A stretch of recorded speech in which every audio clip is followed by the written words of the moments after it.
Funny story for you, when Rebecca and I were first married, she did, I'm pretty sure, all the cooking. And every night, I'm pretty sure every night, she'd make broccoli. I guess it was her favorite vegetable. And I like broccoli. It's one of my favorite vegetables. It's very closely related to cabbage. So, after several weeks of broccoli, you get a little tired of it. Okay, now make a gross face. So, finally, we're newlyweds, so tactfully say, hey, is there something you can cook besides broccoli, you know, every once in a while? And she took it well, and she ended up cooking other stuff besides broccoli. So we started to eat more and more different kinds of vegetables, and then, long story short, we ended up starting to grow many of our own vegetables. And then, but when you begin to expand your palate, your varieties of food, what do? When you begin to grow your own food, how do you then learn how to prepare that? Well, you talk to Mr. Google Pants, right? Well, we talked to Mr. Google Pants, but he's got all kinds of answers and all kinds of recipes out there. They're not necessarily related to the homestead, homegrown lifestyle, what you might actually grow or what you might actually even want to buy in the store. Oh, Mr. Google Pants. But you know what happened? This lady, Jill Winger from the Prairie Homestead, she kept popping up. She kept coming in various different results, and so we start paying attention and be like, oh wow, here's some stuff that we could grow from home. It's easy, it's delicious, step by step. It's heritage, it's like this old-fashioned type. Yes, more please. So we found ourselves going down the Jill Winger delicious food train. Jill became one of our heroesses. Our guide, so to speak. So when we got to see her while on the Great American Farm Tour, all the way out in Wyoming, we were absolutely thrilled. If you don't know Jill Winger, or if you do, I think you'll still be encouraged. I want you to meet her. I want to show you a bit of what we captured of her beautiful story out in the Laura Ingalls, Wyoming prairie. Here's her story.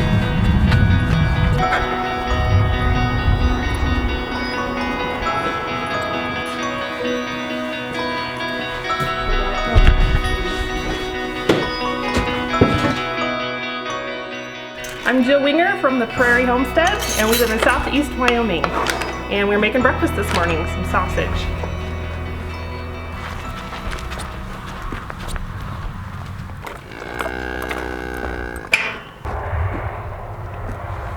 We have to tie her up, and then we're gonna go get the hay. Hey Mace, do you want to just get behind her and smack her on the butt?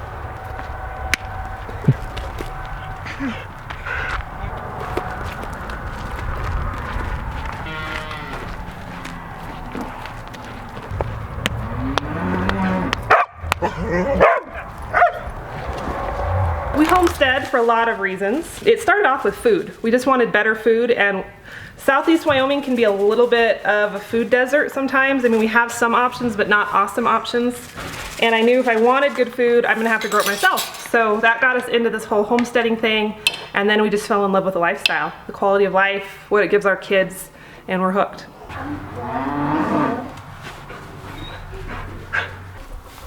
There we go.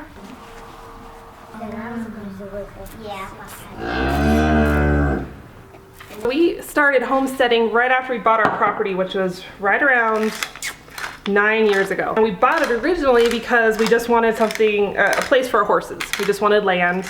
We wanted our first home to not be your typical suburban, you know, packed like sardines in town. Simultaneously, I just started thinking, how can we make this property pay for itself, and how can we create on this property, and how can we produce? So I started looking at goats and compost piles and chickens, and I just went crazy from there. So really this property was a catalyst for us.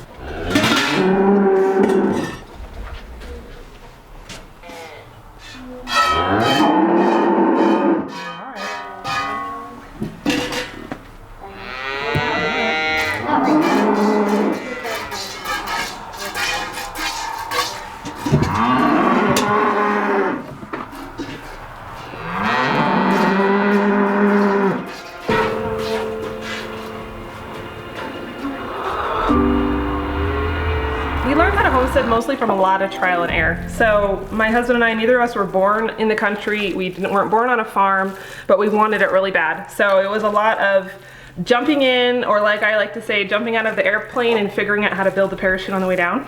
Reading books, asking people, following people around, making a ton of mistakes, messing up. I love the Encyclopedia of Country Living, the big giant one. There was one I got called Backyard Homesteading. I think I still have it in the basement somewhere. And there was a couple story guides that were goats and chickens and kind of breed or animal specific that were really helpful at that point in time. Yesterday she was perfectly calm, ate her food, then she just has days where they're more fussy. All right. Thank you guys. There we go.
Homegrown pork.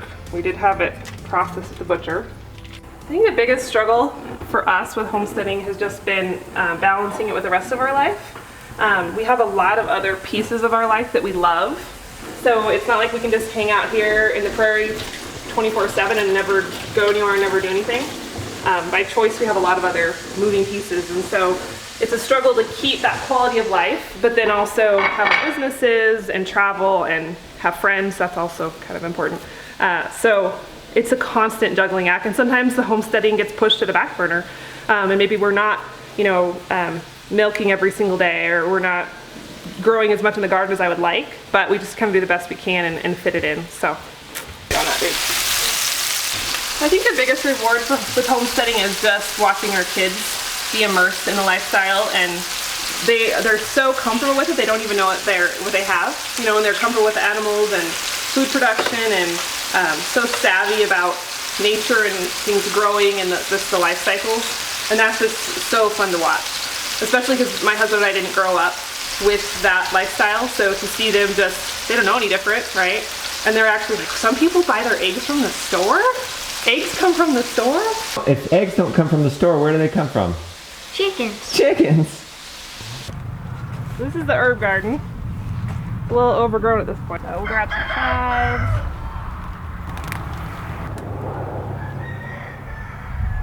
Go check our sausage before it burns.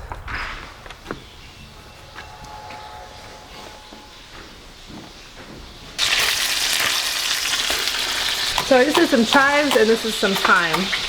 And we're gonna sprinkle these on top of the baked eggs. What is this? Sausage. Yeah. Did you get that sausage at the grocery store? No, from the barn. You get it from the barn. There's a child that knows where food came from. They're not quite done. Christian, what's the biggest struggle in homesteading? This one is not done. Getting everything done before it gets dark. What's the biggest reward? Oh, probably this right here. Having the food that you grew and raised. Where do you guys see yourself in 20 years? So can I crack one egg? Okay, ranch. Yeah, I definitely see us, we want to buy more land. That's definitely one of our goals. It's one thing they're not making any more of. So more land, more cattle, and I really want to see, us being able to share skills and knowledge with more people and expanding what we're doing on the Prairie Homestead, the blog, to get to just a greater outreach. So I see that kind of weaving into that as well.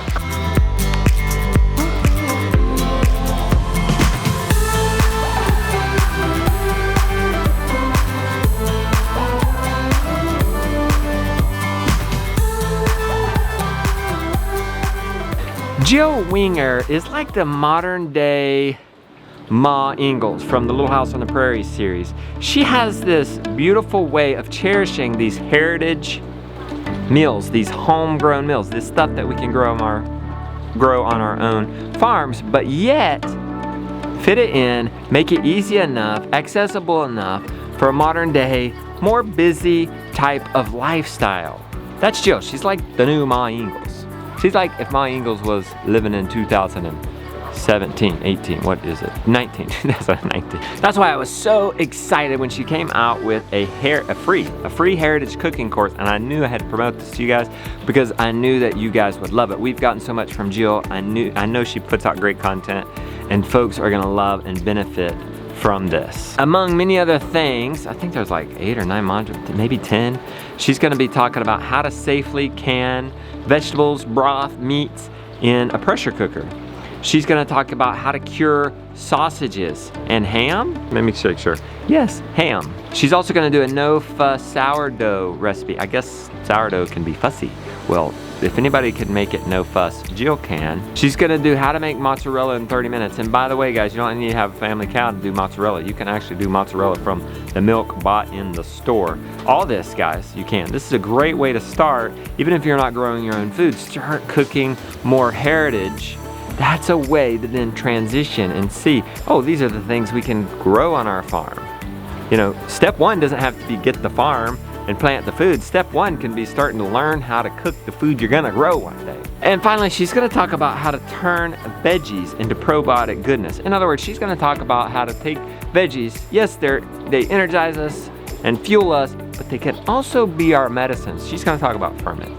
So, guys, get in there. It's free, but it is for a limited time. It's from March 11th through the 15th. You don't wanna miss this. When Jill puts something on, she puts it on. She's a dear friend of ours now. We're a huge fan, and I think you guys will be too if you're not already. So get in there. We're gonna consume it. We're gonna get her book. We're gonna support her in any way we can. She's just a valuable resource. You're gonna get a lot out of this stuff. Trust me, it's free. What are you gonna lose? Your money back, right? If you don't like it. So anyway, sign up for it. I've got the link for it down in the description. Enjoy. Let's put the broccoli between our heads, maybe. Okay, now, What? make one crazy funny face. Is that it?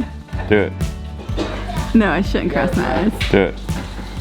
What do I Okay, do? now just make a crazy face, it doesn't matter. Okay, now make a gross face. Now make a very excited about broccoli face.